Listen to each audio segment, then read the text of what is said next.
Waalaikumsalam. Kami ucapkan selamat datang pada yang dan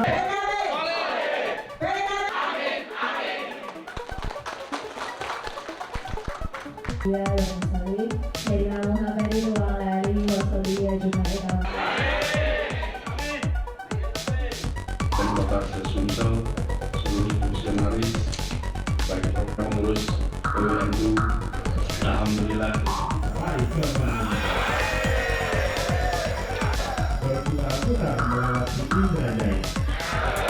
Kita berdialog, kita berdiskusi, dan menata untuk bergerak bersama-sama. Insya Allah dengan kita bergerak bersama, menyongsong ikhtiar membuat Indonesia lebih baik ini bisa kita lakukan dengan lebih baik. Jadi pagi ini saya bersyukur bisa dialog dengan semua dan suasananya guyup, solid. Insya Allah menggambarkan soliditas dari tingkat nasional sampai dengan ke tingkat daerah.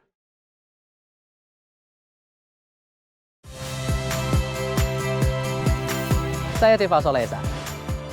Saksikan program-program Kompas TV melalui siaran digital, pay TV, dan media streaming lainnya. Kompas TV, independen, terpercaya.